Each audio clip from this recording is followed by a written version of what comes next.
Hello guys, welcome to BA UP academy. हम आज physical geography title है BA first semester का geography का टाइटल है फिजिकल जियोग्राफी। यूनिट फर्स्ट को कवर कर रहे हैं, जैसे कि पहले ही पढ़ चुके हैं nature and physical geography, solar system and earth. आज का टॉपिक है origin of continent and ocean है, तो महाद्वीप एवं महासागरों की उत्पत्ति है। तो आइए परिचय के तौर पर थोड़ा समझ लेते हैं। पृथ्वी पर 3 प्रकार के उच्चार पाए जाते हैं। देखिए, प्रथम श्रेणी के उच्चार, द्वितीय श्रेणी के उच्चार और तृतीय श्रेणी के उच्चार हैं।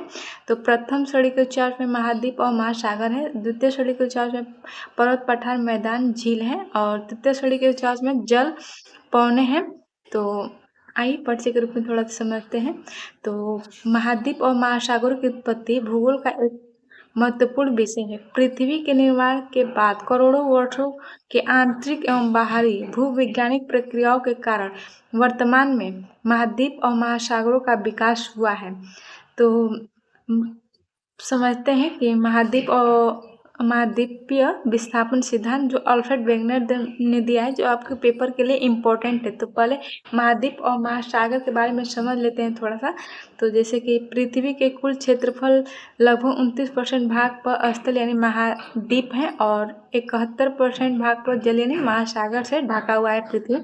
तो महाद्वीप 7 हैं और महासागर 5 हैं। तो इस प्रकार इनके नाम हैं, जैसे कि एशिया, अफ्रीका, उत्तरी अमेरिका, दक्षिणी अमेरिका, ऑस्ट्रेलिया है, यूरोप है और अंटार्कटिका है। तो 5 महासागर, जैसे कि प्रशांत महासागर, अटलांटिक महासागर और हिंद महासागर और दक्षिणी महासागर और अंटार्कटिका महासागर। तो आपको आगे ये पढ़ना है, जैसे कि अटलांटिक महासागर को पढ़ना है, तो ये भी इम्पोर्टेंट है, आगे पढ़ना है इसको। तो आइए समझते हैं अल्फ्रेड वेगनर का महाद्वीपीय सिद्धांत।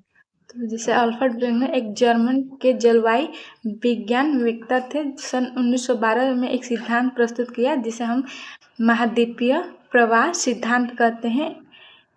इनके वर्तमान में महाद्वीप तथा महासागर की जो स्थिति है वो प्रारंभ में नहीं थी, यानी कि प्रारंभ में यह सभी एक स्थान पर एक पेंजिया के रूप में एकत्रित थे, जो बाद में इस प्रकार वर्तमान स्थिति में आए हैं। तो इनका समझाने का अर्थ है कि जो आज को जहाँ महाद्वीप हैं वो सब एक थे और करोड़ों वर्षों के बाद ये अलग अलग हुए हैं। तो यही इनको समझाने का अर्थ है। तो आइए समझते हैं और थोड़ा। अल्फ्रेड वेगनर ने 1912 में यह एक सिद्धांत दिया, लगभग 30 वर्ष पहले। तो पृथ्वी एक विशाल महाद्वीप जिसे पेंजिया कहा जाता था और इसके चारों ओर पेंथलासा नामक एक विशाल महासागर था।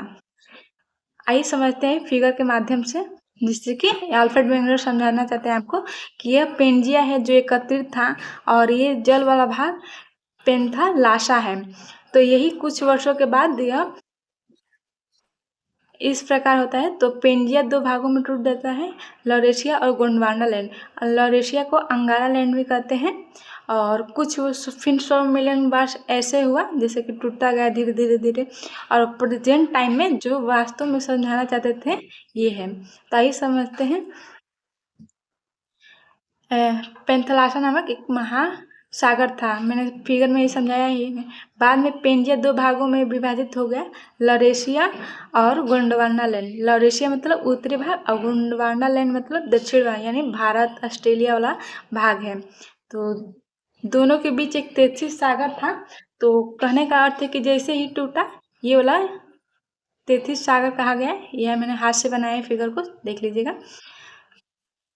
33 सागर था। समय के साथ ये भाग अलग अलग दिशाओं में खिसकते गए और वर्तमान महाद्वीप एवं महासागर बन गए। तो इनके कहने का अर्थ है कि करोड़ों वर्ष लगे, प्रेजेंट टाइम का जो महासागर और महाद्वीप देखते हैं वैसे हो गए।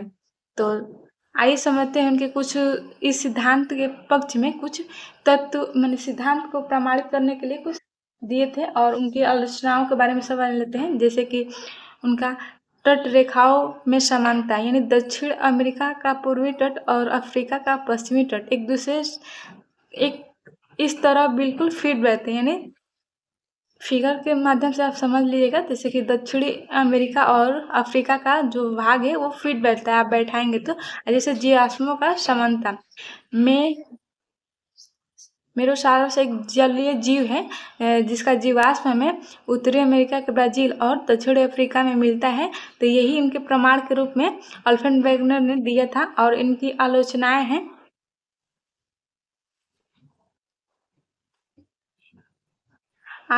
हैं यहाँ पर, तो देख लीजिएगा, समझ लीजिएगा। तो thank you for watching. Please like and subscribe कीजिए, प्लीज़ कमेंट कीजिए आपको वीडियो कैसी लगी।